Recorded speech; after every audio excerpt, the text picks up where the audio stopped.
Hey everybody, how you doing? It's Deacon Dave here for the love of God, and this week we have a look at the first and second kings of Israel. They're very different people. One boorish, proud, angry, and a warrior, strong and tough. Now we're introduced to a successor, a ruddy-faced, youthful, and giving man named David, almost the runt of a litter. These two kings would be rivals, yet the younger one never lost his love of the position of king. He had numerous opportunities to kill Saul, but never did. Let us see what this odd couple might reveal to us about leadership, the good and the bad. We'll be back after the introduction.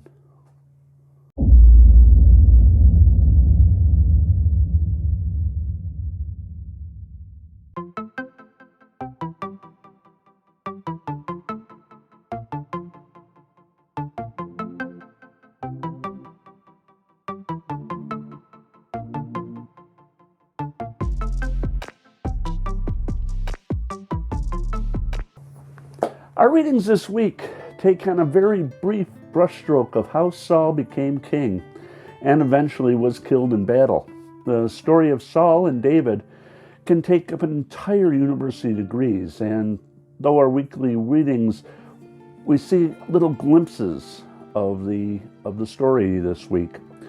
And from the church's perspective, of course, David is an early reflection of Jesus. In some ways, so we obviously pay closer attention to how David became enthroned, but Saul was the first king of Israel. And I must say, to get a good understanding, one probably should read that entire book of 1 Samuel, pulling that Bible off the shelf. This week, the readings take us from Saul's anointing as king, takes us to his death in battle. But honestly, we are missing quite a lot. But the highlights which the church gives us this week shows so clearly what God actually expects from his leaders. So, first off, the concept of king has been so utterly destroyed over the years. First, the Enlightenment pretty much ended all monarchy in Europe, and it has been replaced by various forms of democratic republics, etc. But regardless of the title, president, prime minister, king, queen, etc., the first goal of being a national leader is to be a servant to the people.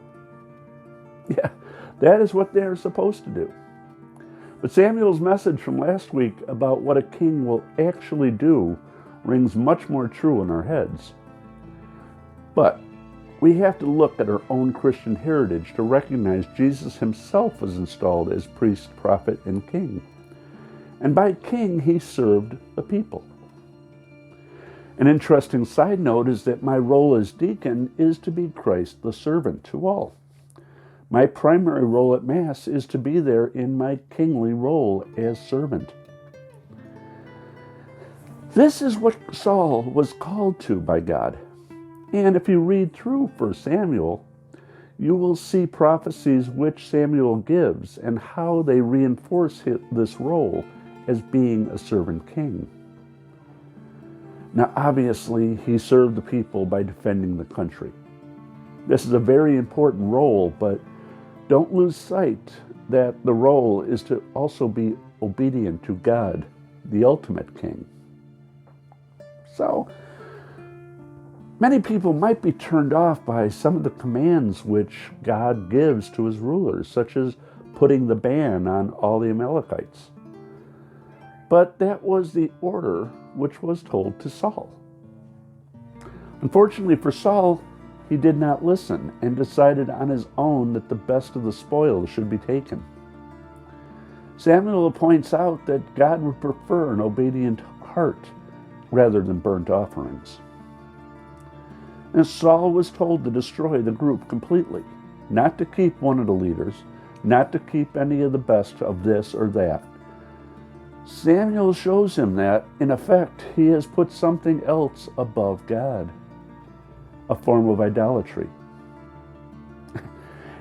As Samuel says, because you have rejected the command of the Lord, he too has rejected you as ruler.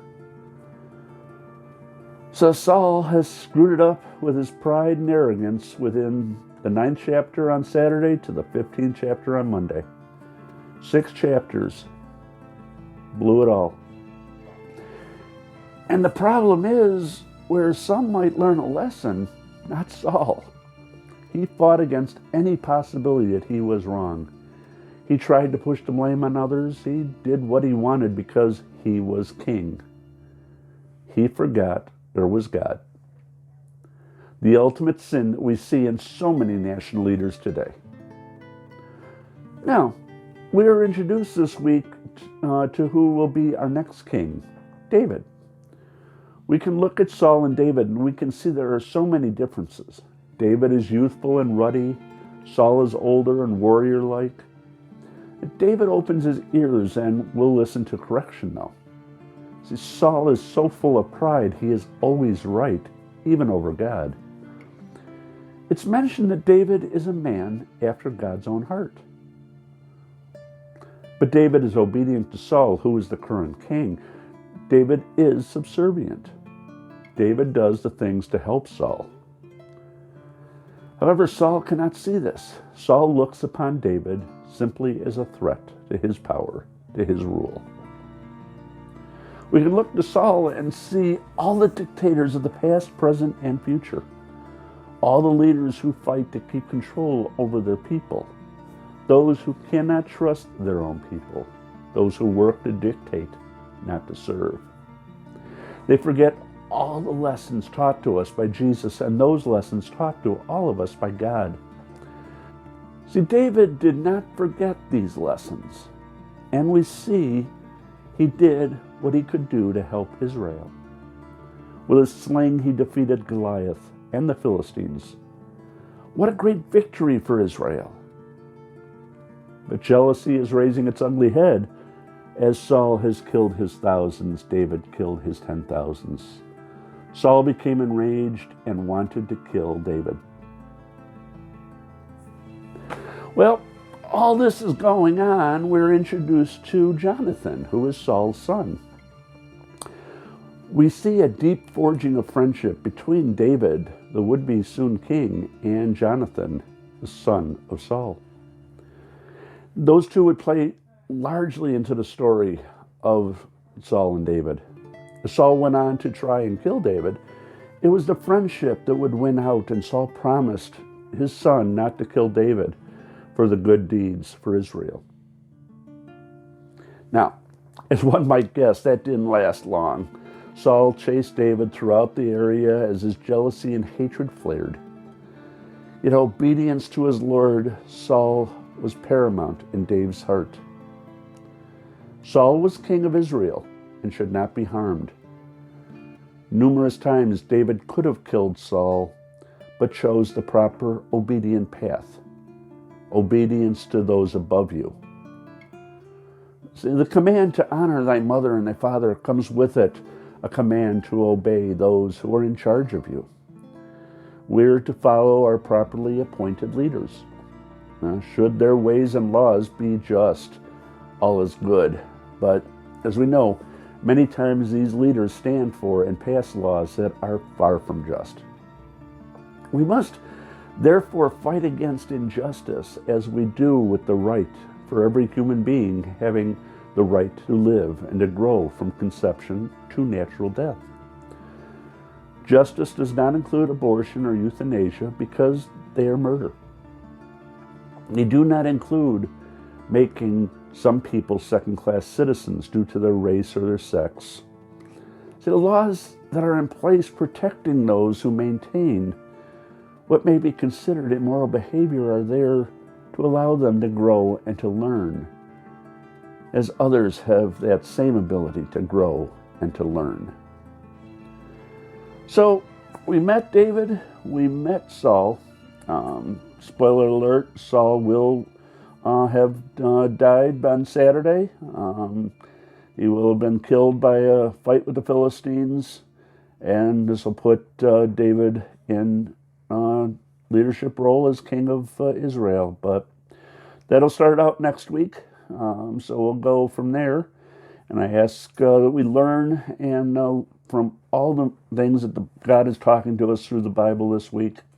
There's some great stories, some great lessons to be learned about leadership, what it really means, and how we should react to it, and how we should be if we are in that leadership role. So everybody, you have a wonderful week. I hope you guys enjoy yourself, take care of yourself, be good, of course, and let's enjoy the Bible. Let's read some more this week. Got a long week of learning about David ahead of us. And take care of yourself. God bless. Bye-bye.